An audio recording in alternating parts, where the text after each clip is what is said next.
reaction is both shocking and intriguing, as Lord Rothschild reveals in this exclusive interview. Stay with us till the end of the video to find out all the 4th Baron Rothschild has to say about this in his disturbing interview that has been released. The interview.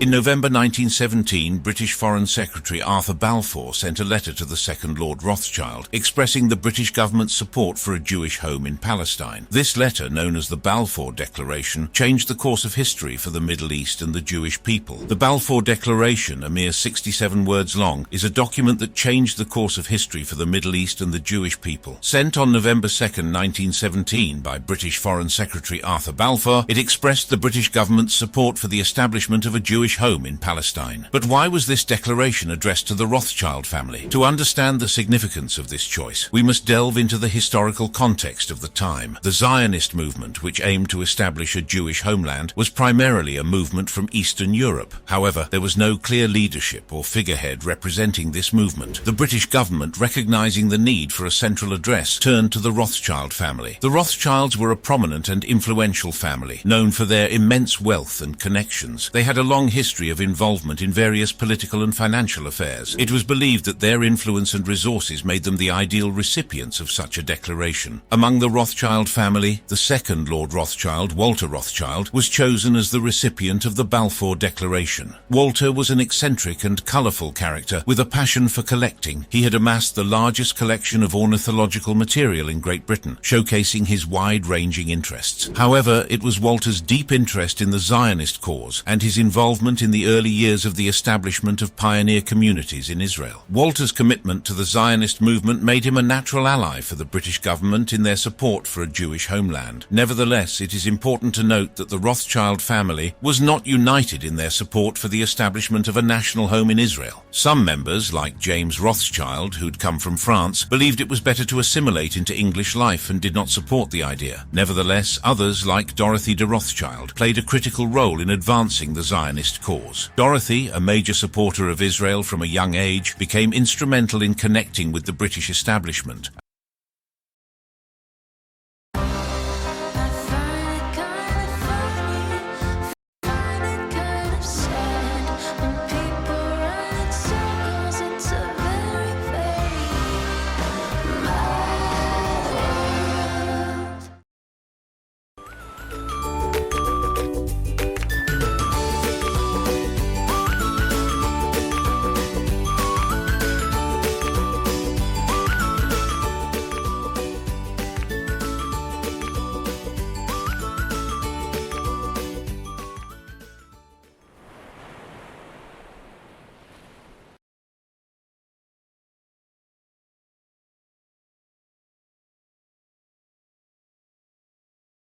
A major supporter of Israel from a young age, became instrumental in connecting with the British establishment and facilitating meetings with Zionist leaders. She married her cousin, James Rothschild, at the age of 17 and dedicated her life to advancing the cause of Israel after his death. Dorothy's passion, combined with her ability to navigate the highest echelons of British society, made her an important figure in the Zionist movement. The Balfour Declaration, with its 3 simple words, "Dear Lord Rothschild," marked a turning point in Jewish history. It was a testament to the power and influence of the Rothschild family, as well as their commitment to the Zionist cause. The declaration went through several drafts and compromises before its finalization, but its essence remained the same: a promise of a national home for the Jewish people in Palestine. The declaration, as Jacob Rothschild went on to reveal in the interview, further expressed the British government's support for the establishment of a Jewish home in Palestine. It was a monumental statement that held great significance for the Jewish community. The declaration stated, "His Majesty's government views with favour the establishment in Palestine of a national home for the Jewish people and will use their best endeavours to facilitate the achievement of this object." These words were a beacon of hope for the Jewish people, who had long yearned for a homeland of their own. However, the declaration also emphasised the importance of safeguarding the civil and religious rights of existing non-Jewish communities in Palestine. It was a delicate balance, ensuring that the establishment of a Jewish home did not come at the expense of the rights of others. This aspect of the declaration was crucial in maintaining peace and harmony in the region. The Balfour Declaration was seen as one of the most extraordinary moments in Jewish history. It was a culmination of 3,000 years of struggle and perseverance. For many, it was nothing short of a miracle. The idea that an impoverished would-be statesman like Chaim Weizmann could persuade powerful figures like Walter Rothschild, Arthur Balfour, and even Prime Minister Lloyd George to support the establishment of a Jewish homeland seemed unlikely, yet it happened. As good as the Balfour Declaration sounded, the reactions to it were varied. Within the Jewish community, it was hailed as the greatest event in thousands of years. It was a moment of immense pride and joy, as the dream of a Jewish homeland was finally within reach. The declaration provided a sense of validation and recognition for the Jewish people, who had faced centuries of persecution and displacement. However, the declaration also faced criticism and opposition. Some argued that it did not go far enough in guaranteeing the rights of non-Jewish communities in Palestine. Others questioned the motives behind the declaration, viewing it as a political move by the British government to gain favour with the Jewish community. The implications of the declaration were far-reaching. It set in motion a series of events that would shape the future of the Middle East and the Jewish people. The establishment of pioneer communities in Israel, with the support of the Rothschild family, marked the beginning of a new chapter in Jewish history. The Rothschild family also played a crucial role in the early years of the establishment of these pioneer communities. In France, Bernhard Lord Rothschild responded to the Russian pogroms in the 1880s, providing support and assistance to Jewish immigrants. In England, members of the Rothschild family, like Dorothy de Rothschild, dedicated themselves to advancing the Zionist cause and connecting with the British establishment. Interestingly, Jacob Rothschild not only revealed events of the past. In another interview, he shared his views about the future and how it can be built. When it comes to architecture, few partnerships have been as influential and enduring as that of Jacob Rothschild and Norman Foster. Their collaboration spans over 4 decades, beginning with their initial encounter alongside Jim Sterling and Richard Rogers. It was a meeting that would shape the course of architectural history. Rothschild vividly recalls the first time he laid eyes on Foster's work. It was at Reading, where he witnessed the early manifestations of Foster's architectural genius. The buildings exuded a sense of innovation and forward-thinking that immediately captivated Rothschild. Little did he know that this encounter would mark the beginning of a lifelong friendship and a shared vision for the future. But it wasn't just the world of art and culture that Rothschild and Foster left their mark on. Their collaboration extended to projects that aimed to transform public spaces and enhance the urban experience. One such project was the pedestrianisation of Trafalgar Square, a historic landmark in the heart of London. In 1989, Foster played a pivotal role in the realisation of this ambitious endeavour, which sought to create a vibrant and accessible public space for all to enjoy. The successful completion of the project was a testament to Foster's ability to blend functionality, aesthetics, and the preservation of historical significance. Rothschild's admiration for Foster's work extended beyond their personal collaborations. As the chairman of the Pritzker Prize for Architecture, Rothschild had the privilege of being part of the committee that awarded Foster the prestigious prize in 1989. The decision was unanimous, as Foster's Millennium Bridge, a stunning architectural marvel that connected Somerset Heights, became a symbol of his ability to seamlessly blend the old and the new. So, inspired by Foster's talent and vision, Rothschild sought his expertise in a project that held deep personal significance. The Baron Rothschild's greenhouse, once a sprawling oasis filled with exotic orchids, had been destroyed decades ago. The question of what to do with the site weighed heavily on Rothschild's mind. Together with Foster, they envisioned a project that would explore the future of farming, a subject of great importance in an ever-changing world. Their plan involved creating a modern structure on the site of the old greenhouse, showcasing innovative farming practices and addressing the pressing issues of sustainability and food production. Simultaneously, they aimed to preserve the historical significance of the stable, a 19th century building, by incorporating a modern intrusion that would juxtapose the old and the new. This harmonious blend of tradition and innovation would serve as a proof to the power of architectural creativity and the potential for a sustainable future. The transformation of the Baron Rothschild's greenhouse site into a visionary space dedicated to the future of farming became a focal point of their collaboration. The greenhouse, once a sprawling acre filled with vibrant orchids, had been lost to time, but its legacy remained. Rothschild and Foster saw an opportunity to reimagine the site and address the pressing issues surrounding agriculture and sustainability. In essence, the future of farming had become a live subject, and these two visionaries were determined to make a meaningful contribution.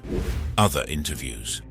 In the enchanting world of art and collecting, few names hold as much prestige as that of Jacob Rothschild. But behind the grandeur and opulence lies a rich family history of collecting that has shaped Lord Rothschild's own passion for the arts. In this exclusive interview with Dame Rosalind Saville, which featured Lord Jacob Rothschild, lots and lots of secrets regarding the family's art collection were revealed. It all began with Lord Rothschild's father, whose collecting pursuits took a rather unconventional turn. While many collectors sought rare coins or ancient artifacts, Lord Rothschild's father had a unique fascination with cell phones. His collection boasted an array of vintage models, showcasing the evolution of this ubiquitous device over the years. This early exposure to the world of collecting undoubtedly left an indelible mark on young Jacob Rothschild. But it wasn't just his father's collecting endeavors that influenced Lord Rothschild's artistic inclinations. His mother, a woman of refined taste and a friend to artists and writers, fostered an environment that nurtured his appreciation for the arts. Through her connections, Lord Rothschild was exposed to a world of creativity and imagination, where artists and writers gathered to share their ideas and inspirations. As he grew older, Lord Rothschild's own collection began to take shape. His discerning eye led him to acquire a remarkable array of paintings, each one a testament to his refined taste and deep appreciation for artistic expression. Among his prized possessions are works by esteemed artists such as Victor Shaw Cooper and Suzanne, whose masterpieces grace the walls of his private gallery. Lord Rothschild's connection to the art world extends beyond his collection. He has cultivated personal relationships with artists who have become not only collaborators but also dear friends. Artists like Jeremy, Diego and Serena have found in Lord Rothschild a patron who understands and supports their creative visions. Through these connections, Lord Rothschild has been able to witness firsthand the artistic process and gain a deeper understanding of the inspiration and dedication that goes into each masterpiece. The Rothschild family's history of collecting and Lord Rothschild's personal connection to artists have laid the foundation for his own remarkable journey in the art world. But there is much more to explore. You see, Lord Rothschild went on to reveal in the interview that his passion for the arts went far beyond his personal collection. He has been a driving force behind numerous cultural initiatives, leaving an indelible mark on the artistic landscape. In this section, we explore his pivotal roles as the chairman of the National Gallery and the Heritage Lottery Fund, as well as his dedication to the restoration and management of historic landmarks such as Spencer House and Waddesdon Manor. As the chairman of the prestigious National Gallery, Lord Rothschild has played a crucial role in preserving and promoting the nation's artistic heritage. Under his guidance, the gallery has flourished, showcasing masterpieces that span centuries and captivating audiences from around the world. Lord Rothschild's unwavering commitment to the arts has ensured that the National Gallery remains a beacon of artistic excellence and a testament to the power of visual storytelling. But Lord Rothschild's influence extends beyond the walls of the National Gallery. He has also been actively involved in the Heritage Lottery Fund, an organization dedicated to preserving and protecting the nation's historic sites. Through his leadership and support, countless heritage sites have been restored and revitalized, allowing future generations to experience the grandeur and beauty of the past. One such landmark that has benefited from Lord Rothschild's passion for preservation is Spencer House. This magnificent 18th century mansion, located in the heart of London, has been meticulously restored under his guidance. Lord Rothschild's dedication to historical accuracy and attention to detail has ensured that Spencer House stands as a testament to the architectural brilliance of its time. Another jewel in Lord Rothschild's portfolio of historic properties is Waddesdon Manor. Nestled amidst the picturesque Buckinghamshire countryside, this grand estate has been lovingly restored and managed under his watchful eye. Waddesdon Manor boasts a remarkable collection of English 18th century portraits and French 18th century paintings, showcasing Lord Rothschild's commitment to preserving and sharing artistic treasures. Lord Rothschild's vision goes beyond mere restoration. He has encouraged curators and experts to recreate the original interiors of these historic houses, allowing visitors to step back in time and experience the splendor of bygone eras. His dedication to authenticity and historical accuracy has breathed new life into these architectural marvels, ensuring that their stories continue to captivate and inspire. It therefore goes without saying that Lord Rothschild's involvement in cultural initiatives and his role in the restoration and management of historic landmarks have cemented his reputation as a champion of the arts and a guardian of heritage. Lord Rothschild's passion for art knows no bounds, as evidenced by his involvement in the acquisition and display of extraordinary artworks. One of the most intriguing pieces in Lord Rothschild's collection is a captivating shadow painting. This extraordinary artwork plays with light and shadow, creating an illusion that mesmerizes and challenges the viewer's perception. Its inclusion in the collection showcases Lord Rothschild's appreciation for innovative and thought-provoking art forms. Lord Rothschild's collection also boasts a stunning array of French 18th 16th-century paintings. These works, created during the height of the Rococo period, capture the elegance, grace and opulence of the era. Each brushstroke tells a story, transporting viewers to a world of grandeur and sophistication. Lord Rothschild's discerning eye has ensured that these masterpieces find a place of honor within his collection. Beyond paintings, Lord Rothschild has also acquired exceptional pieces of craftsmanship. One such treasure is a service made by the renowned Prince Shum's silversmiths. This exquisite silverware showcases the intricate artistry and attention to detail that defines the work of these esteemed artisans. Lord Rothschild's appreciation for fine craftsmanship is evident in his acquisition of this remarkable service. Then there's Waddesdon Manor. With its rich artistic heritage, it has been a hub for temporary exhibitions that showcase various themes and artistic movements. Lord Rothschild's commitment to fostering a deeper understanding of art is exemplified by these exhibitions. One notable exhibition explored the craftsmanship behind Riesner commodes, shedding light on the intricate techniques employed by these master cabinet makers. These exhibitions provide visitors with a unique opportunity to explore different facets of art and delve into the stories behind each masterpiece. Looking to the future, Lord Rothschild has ambitious plans for a digital exhibition on Riesner. This innovative project aims to bring the collection to a wider audience, transcending the physical boundaries of the estate. Through cutting-edge technology and immersive experiences, visitors will be able to engage with Riesners in a whole new way to gain a deeper appreciation for this remarkable art form. Lord Rothschild's vision for this digital exhibition reflects his commitment to making art accessible and relevant in the digital age.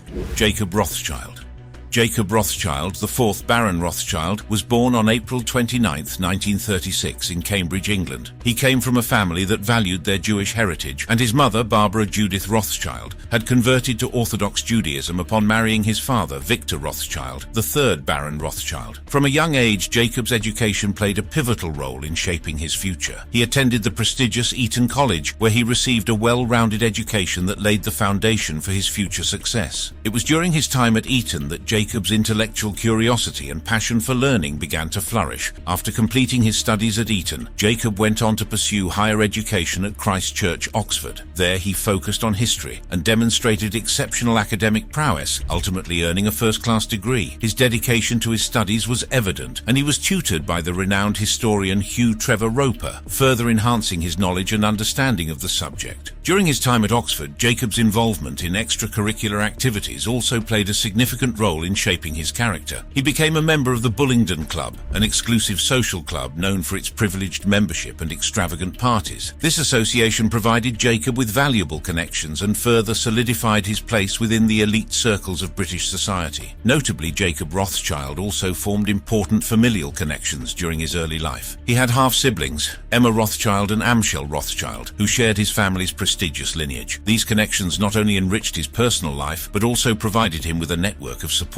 and influence as he embarked on his future endeavors. Lord Rothschild's early life and education laid the groundwork for his future achievements. His upbringing in a family that valued Jewish heritage, coupled with his exceptional education at Eton College and Oxford University, equipped him with the knowledge, skills and connections necessary to thrive in the world of finance and philanthropy. Jacob Rothschild's business career is a testament to his entrepreneurial spirit and financial acumen. After completing his education, he embarked on a successful journey in the world of finance, leaving an indelible mark on the industry. In 1963, Jacob joined N.M. Rothschild & Sons, the renowned family bank in London. He quickly proved his capabilities and dedication, rising through the ranks and gaining invaluable experience in the financial sector. However, a family dispute in 1980 led to his departure from the bank, marking a turning point in his career. Despite relinquishing his stake in the family bank, Jacob maintained his influence and continued to make significant contributions to the financial world. He took independent control of Rothschild Investment Trust, which later became RIT Capital Partners plc. This investment trust, listed on the London Stock Exchange, allowed Jacob to diversify his portfolio and maintain a prominent position in the industry. Jacob's business ventures extended beyond the family bank and investment trust. In 1991, he co-founded J. Rothschild Assurance Group with Sir Mark Weinberg, establishing a successful insurance company. This venture showcased Jacob's ability to identify lucrative opportunities and build successful partnerships. Throughout his career, Lord Jacob Rothschild participated in high-profile bids and partnerships, further solidifying his reputation reputation as a savvy businessman. Notably, he joined forces with Sir James Goldsmith and Kerry Packer in an unsuccessful bid for British American Tobacco in 1989. These ventures demonstrated Jacob's willingness to take calculated risks and explore new avenues for growth. In addition to his involvement in the financial sector, Lord Rothschild held prominent positions in various organizations. From November 2003 until his retirement in 2008, he served as the deputy chairman of BSKIB Television, contributing to the success and growth of the company. He also served as a director of RHJ International, further expanding his business interests. Jacob's diverse business portfolio showcased his ability to navigate different industries and seize opportunities. His involvement with Blackstone Inc., a leading global investment firm, and his membership in the International Advisory Board of the Blackstone Group highlighted his international business connections and influence. In recognition of his contributions to the financial sector and the Duchy of Cornwall, Jacob Rothschild was appointed Commander of the Royal Victorian Order in the 2020 New Year Honours. This honour tells of his dedication to both business and philanthropy, further solidifying his reputation as a respected figure in British public life. Let's not forget to add that Lord Rothschild's philanthropic efforts have left an indelible mark on the world of arts, heritage and cultural preservation. Throughout his life, he dedicated significant time and resources to support various organisations and initiatives, showcasing his commitment to giving back to society. One of the Baron's notable roles was as chairman of trustees of the National Gallery from 1985 to 1991, and again from 1992 to 1998. During his tenure, he played a pivotal role in the restoration and preservation of this iconic institution. His leadership and vision ensured that the National Gallery continued to thrive and provide a platform for artistic expression. In addition to his involvement with the National Gallery, Jacob chaired the National Heritage Memorial Fund, which played a crucial role in preserving the UK's cultural heritage. He also served as chairman of the Heritage Lottery Fund, overseeing the distribution of billions of pounds to support various heritage projects across the country. Under his guidance, the Heritage Lottery Fund became a driving force in the preservation and promotion of the UK's rich cultural history. That's not all. Lord Rothschild also served as a trustee of the State Hermitage Museum in St. Petersburg, Russia, and the Qatar Museums Authority. His involvement in these prestigious institutions demonstrated his global perspective and his dedication to supporting cultural institutions beyond the UK. And in Israel, the Baron's philanthropic efforts were focused on the Rothschild Foundation, Hanadiv Europe and Yad Hanadiv, the family foundation. He served as the chairman of Yad Hanadiv, which played a crucial role in constructing the Knesset and Supreme Court buildings in Israel between 1989 and 2018. However, on February 26, 2024, Lord Jacob Rothschild passed away in London, United Kingdom, at the age of 87. The Rothschild family. The Rothschilds have been around for a very long time. The family story begins with Meyer Amschel Rothschild, a man who would lay the foundation for one of the most influential banking dynasties in European history. Born on February 23, 1744, in Frankfurt am Main, Meyer came from humble beginnings. His family name, Rothschild, derived from the red shield on the house in the ghetto where his ancestors once lived. Intended for a career in the rabbinate, Meyer's path took an unexpected turn when his parents passed away at an early age. Forced into an apprenticeship in a banking house, Meyer quickly learned the intricacies of finance and developed a keen business sense. It was during this time that he became the court factor to William IX, the Landgrave of Hesse-Kassel, father as many sons as possible who could take care of the family's business affairs abroad. Amschel Meyer, Salomon Meyer, Nathan Meyer, Karl Meyer, and Jacob Meyer. Together they formed the foundation of the Rothschild dynasty. Starting as dealers in luxury items and traders in coins and commercial papers, Meyer and his sons quickly gained recognition for their financial acumen. Their reputation grew exponentially during the French Revolutionary and Napoleonic Wars of 1792 to 1815. The wars presented the Rothschilds with unprecedented opportunities for financial gain. Meyer and his eldest son, Amschel, oversaw the growing business from Frankfurt, while Nathan established a branch in London in 1804. Jacob settled in Paris in 1811, and Salomon and Karl opened offices in Vienna and Naples, respectively, in the 1820s. The Rothschilds capitalized on the wars by providing loans to warring princes, engaging in smuggling and legal trading of key products, and facilitating international payments between the British Isles and the continent. Peace brought about a transformation in the Rothschild business. While they continued their international dealings, they increasingly became agents in government securities, insurance company stocks, and shares of industrial companies. The family successfully adapted to the Industrial Revolution, investing in railway, coal, ironworking, and metallurgical industries. Their ventures expanded beyond banking and finance, encompassing mining, energy, real estate, and winemaking. By the mid-19th century, the Rothschild banking group had achieved a position of immense power and influence. However, their oligopolistic position faced serious threats from emerging joint stock banks and commercial banks in England, France, and the German states. The last quarter of the century witnessed the decline of the Rothschild Group as the leading banking consortium, with other groups in Europe and the United States surpassing them in strength and ambition. Despite the challenges, the Rothschild family's two guiding principles, conducting all transactions jointly and never aiming for excessive profits, helped them navigate the risks of passing down a business to future generations. While the successors of the founders were not all equally endowed, their remarkable capacity for seizing opportunities and adapting in business and politics remained a constant element in the group's history. The Rothschild family's rise to prominence was not solely based on their financial success. They also wielded significant influence in the political and social spheres of Europe. Their connections with ruling houses and their involvement in international finance allowed them to shape the economic and political landscape of the time. One of the key factors behind the Rothschilds' influence was their ability to provide loans to warring princes during the French Revolutionary and Napoleonic Wars. These loans not only secured their financial position, but also granted them access to the inner circles of power. Also in Britain, Lionel Nathan de Rothschild made history as the first Jew to enter the British Parliament. He became a member of the House of Commons in 1858, breaking barriers and paving the way for greater Jewish representation in British politics. The Rothschilds' involvement in politics was not limited to Britain. They also held important positions in their respective countries, contributing to the political landscape of Europe. Alongside their financial and political endeavors, the Rothschilds were known for their considerable philanthropic activities. From the early 19th century, the family engaged in charitable work, particularly in the arts and education. They supported numerous cultural institutions, museums, and universities, leaving a lasting impact on the world of arts and academia. Baron Philippe de Rothschild, for instance, became a premier winemaker and played a significant role in the vineyard Mouton Rothschild. His contributions to the world of wine and viticulture were not only commercially successful, but also elevated the Rothschild name in the realm of fine wines. Despite their immense wealth and influence, the Rothschilds faced challenges and hardships. During the Nazi period, particularly in Vienna and Paris, the family had to endure the persecution and seizure of their assets. However, they managed to preserve their unity and weathered the storm, emerging as a symbol of resilience and strength. And in recent years, the Rothschild family has continued to make significant contributions to society. Members of the family have excelled in various fields, including science, philanthropy, and international finance. Their legacy, therefore, lives on, and their impact on the world remains no doubt undeniable. What do you think about Lord Jacob Rothschild and his interview? Tell us your thoughts in the comments. Also, to watch more videos with interesting content, click on one of the cards appearing on your screen now.